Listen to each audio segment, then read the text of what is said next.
Hey, Jeff LeBard here, winemaker at Gainey and Evans Ranch. I'm here today to share with you three of our wines, our Caitlin's Chardonnay, our Morgan's Pinot Noir, and our Lone Oak Syrah. For those of you that are already been club members or have experienced these wines, they should probably be pretty familiar to you. For those of you that are not familiar with our Evans Ranch line of wines, I'd like to briefly just share with you kind of what the Evans Ranch lineup of wines is. It is 6 wines total, so it's 2 Chardonnays, 2 Pinot Noirs, and 2 Syrahs, all of distinctly different styles and winemaking philosophy. This is our Evans Ranch vineyard here. We are currently standing on our home ranch vineyard, which is in the floor of the San Ynez Valley, and it is quite a bit different than our Evans Ranch property. The relationship, kind of Appalachian, sub-Appalachian relationship between San Ynez and Santa Rita Hills is quite diverse, and I think the best example I could give of that, aside from soils and topography changes, you also have this pretty radical climatic change. So, good example, we're standing here today, I think it's about upper 80s, pretty typical for a June day. If we were to drive out to the Evans Ranch right now, it's probably more like in the low 70s, and that's very common throughout the year. So we get this really radical temperature gradient, and that kind of goes right back into our philosophy with making such a large and diverse portfolio of wines, is we never force a varietal to grow on a property that it doesn't necessarily belong on. We want all of our wines to have the ultimate expression, and the only way to do that is by having multiple ranches to be able to grow those grapes and ultimately achieve the wines that you're going to taste today. The first wine we're pouring for you today is our 2018 Caitlin's Chardonnay.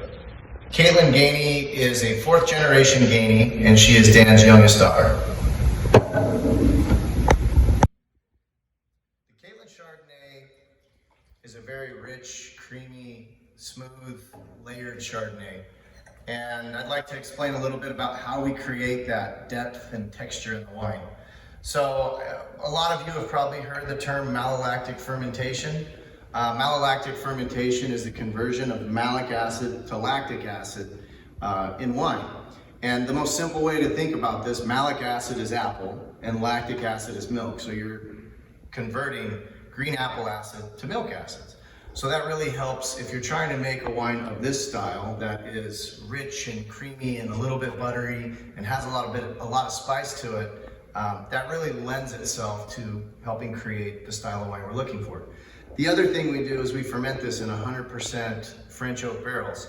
So that's another opportunity for us to create some dimension, some depth, and some layers in the wine. When you taste this wine, it should feel very broad on the palate and very long on the palate. And those are kind of 2 of the inside tricks on how we achieve that.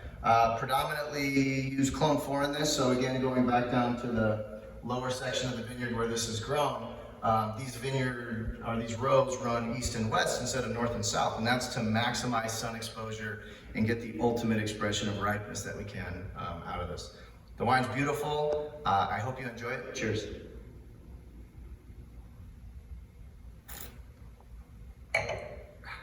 The next wine I'd like to pour for you is the 2018 Morgan's Las Brisas Pinot Noir. So this Pinot Noir is a beautiful Pinot Noir. It is on the opposite side of the vineyard from the Marina Chardonnay. So this is actually up in the steepest slopes we have with the highest elevation. And that really helps us achieve the density, the exuberance that we're looking for in this wine. So when I think about making Morgans, I think one of the clones that kind of sticks out most to me is 667.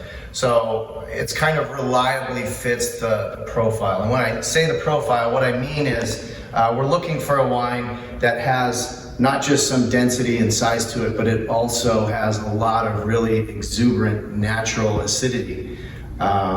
It's kind of the best way to express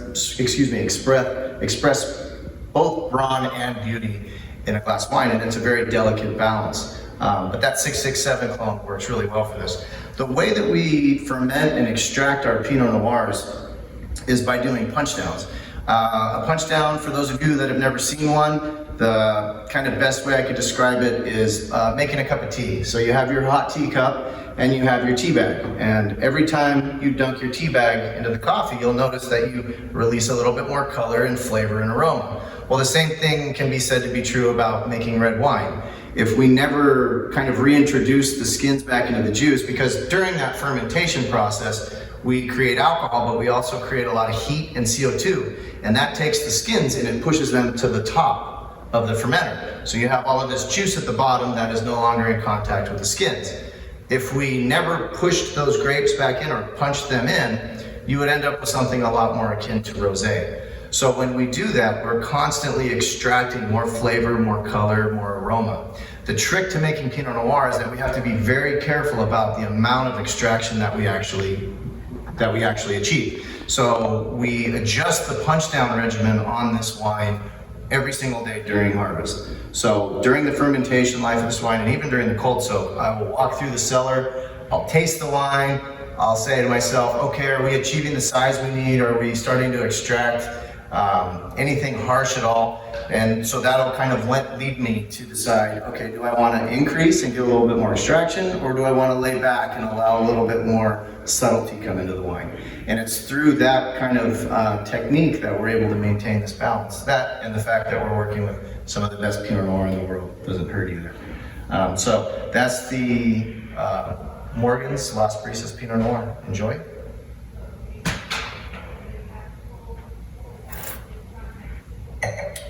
Oh man, that's yummy. Okay, and the last wine I have for you today is our 2018 Lone Oak Syrah. The Lone Oak Syrah is a beautiful wine as well. It's grown kind of more down here. I think for those of you that tuned into our video last week, you could see, well, you can't see from there, but I can see from here, the little lone oak tree that sits down at the base of that block. So the Lone Oak Syrah is named after this kind of lone oak region of the vineyard. And we use predominantly the Estrella River clone in this. But we also have quite a few other things that we're able to use. So we have 3 other clones up in block 4.